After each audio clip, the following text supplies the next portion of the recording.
politically. We're now joined by political analyst and academic Dr. Levy Ndou. It's been a while, but good to talk to you again, Dr. Ndou. Good to talk to you, Peter, and good morning to you and the listeners at home. I suppose, given some of the dynamics, this move by President Ramaphosa was not unexpected. Peter, it was expected. The writing was on the wall. Most of us, and indeed many people, would say that President Ramaphosa, he would want to widely consult. He would allow other institutions or sectors to do their work so that when he takes a decision, it will be a well-informed decision. You will recall that the minister was supposed to travel some days back, and she was instructed to cancel an international trip, and that raised a lot of suspicions as to whether what could be informing the decision by the president to inform the minister not to travel. But I think what the president would have done is that he could have consulted his party, because they had a meeting over the weekend as the party, and they could have looked at what could have happened in Parliament, whether the minister has a case to answer, and that could have prompted this decision that the president has taken. Some are saying the timing is interesting because the minister was supposed to face tough questions in Parliament.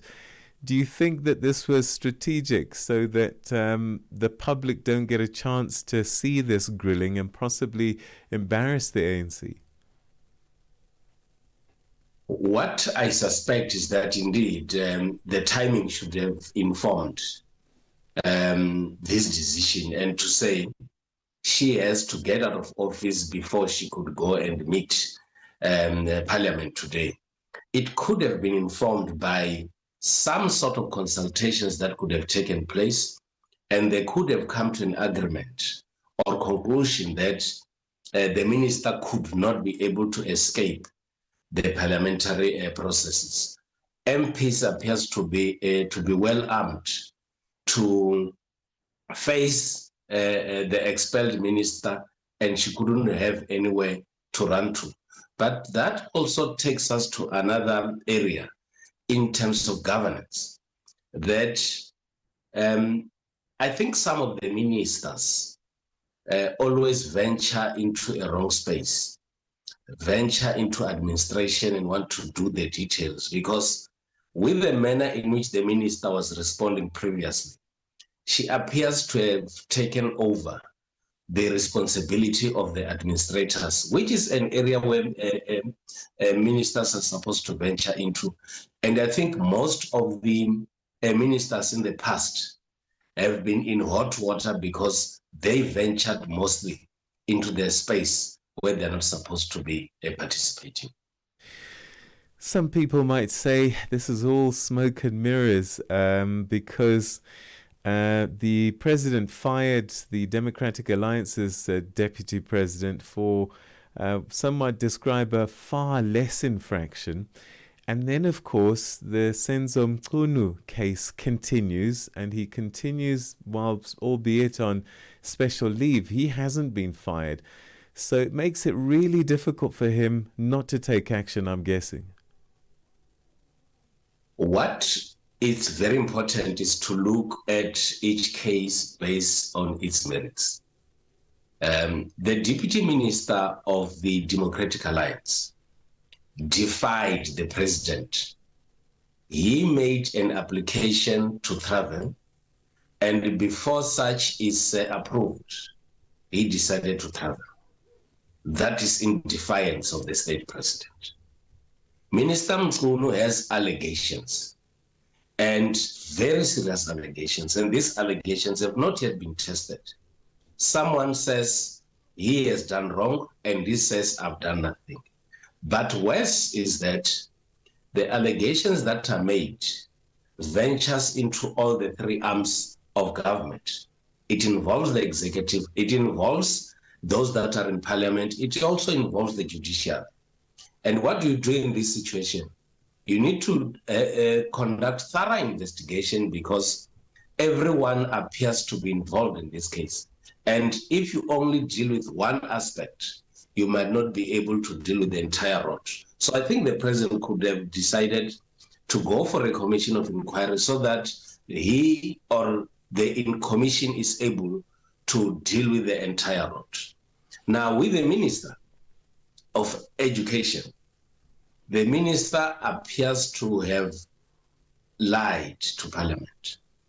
The minister appears to have provided wrong information, which also implicated her.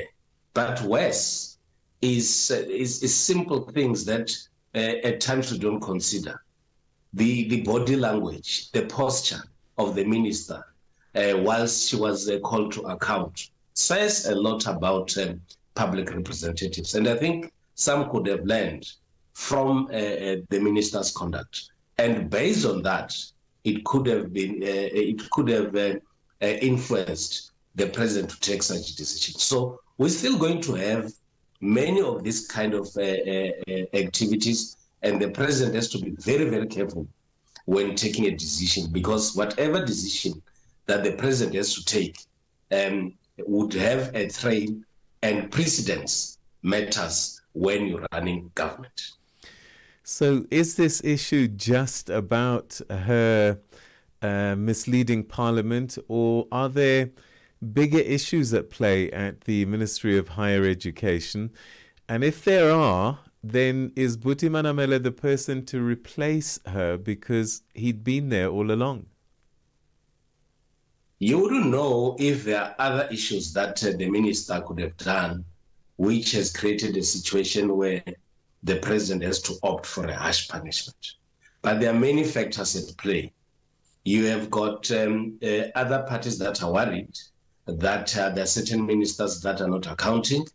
You have got other parties that are worried that the minister has lied to Parliament. You also have a perception that seeks to suggest that there is too much interference by the minister in the running of the department, and issues that also talks to inefficiency on the running of the Department of Higher Education. But when you look at Buti Manamela, he has been there for quite some time. He has been given a number of responsibilities by the different ministers that have run this department. He understands higher education very, very well. He has been involved in the student movement. He has been involved in higher education, and he would be the right person to know and understand what are the main challenges that are faced in higher education. Buti Manamela has been very much vocal on issues that relates to NEFSAS, and I think now that he's given these responsibilities, he could be able to ensure that all the challenges relating to NEFSAS are actually fixed. But governance, in my view, of different institutions of higher learning should be his priority. Maybe he will be able to make a much bigger difference. And that's where we're going to have to leave it. Dr. Levy Ndou, always a pleasure talking to you. Thanks so much for joining us. You're always welcome. Thank you so much. Thank you. That's Dr. Levy Ndou.